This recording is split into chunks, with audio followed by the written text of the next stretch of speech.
കുവൈറ്റിലെ ലോൺ തട്ടിപ്പിൽ മലയാളികൾക്കെതിരെ കേസ്. 1425 മലയാളികളാണ് കുവൈറ്റിൽ നിന്ന് കോടികൾ ലോൺ എടുത്ത് മുങ്ങിയത്. കുവൈറ്റ് ബാങ്കിന്റെ പരാതിയിൽ കേരളത്തിൽ 20ഓളം കേസുകൾ രജിസ്റ്റർ ചെയ്തു. സംഭവത്തിൽ ദക്ഷിണ മേഖല ഐജിക്കാണ് അന്വേഷണ ചുമതല. ആജ്ഞ രവീന്ദ്രൻ ഏറ്റവും പുതിയ വിവരങ്ങൾ പങ്കുവെക്കും. ആജ്ഞ, ഇത്ര വലിയ ഒരു തട്ടിപ്പ് എന്ന് പറയുന്നത് അത് ചെറിയ കാര്യമല്ലല്ലോ.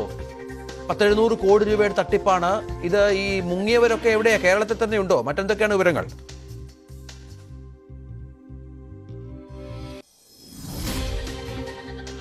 രഞ്ജിത്ത്, 1425 മലയാളികൾക്കെതിരെയാണ് അന്വേഷണമുള്ളതെങ്കിൽ തന്നെ 20-ലധികം കേസുകൾ ഇപ്പോൾ ഇതുമായി ബന്ധപ്പെട്ട് രജിസ്റ്റർ ചെയ്തിട്ടുണ്ട്. ഗൾഫ് ബാങ്ക് ഓഫ് കുവൈറ്റിൽ നിന്നും കോടികൾ ലോൺ എടുത്തിട്ടാണ് ഈ ആളുകളൊക്കെ മുങ്ങിയിരിക്കുന്നതെന്നാണ് പരാതി നൽകിയിരിക്കുന്നത്. ഇതുമായി ബന്ധപ്പെട്ട് ഗൾഫ് ബാങ്ക് ഓഫ് കുവൈറ്റിലെ അധികൃതർ തിരുവനന്തപുരത്തെത്തി പോലീസ് ആസ്ഥാനവുമായി ബന്ധപ്പെട്ട ശേഷമാണ് ദക്ഷിണ മേഖല ഐജിക്ക് ഇതിന്റെ അന്വേഷണ ചുമതലയുണ്ടായത്.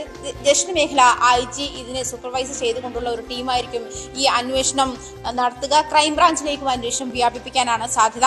ലോൺ എടുത്ത ശേഷം മറ്റ് രാജ്യങ്ങളിലേക്ക് മുങ്ങുകയാണ് ചെയ്തത്. ബാങ്കിന്റെ പരാതിയിലാണ് ഇപ്പോൾ ഈ നടപടി മുന്നോട്ട് പോയിക്കൊണ്ടിരിക്കുന്നത്.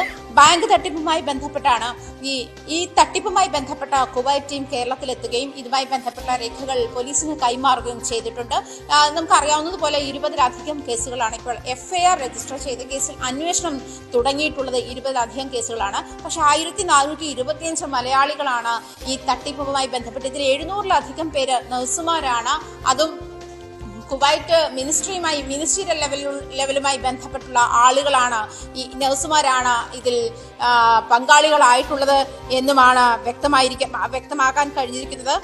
2020 മുതൽ 2022 വരെയുള്ള കോവിഡ് കാലത്താണ് ഏറെയും ആളുകൾ ലോൺ എടുത്ത് മുങ്ങിയിട്ടുള്ളത്.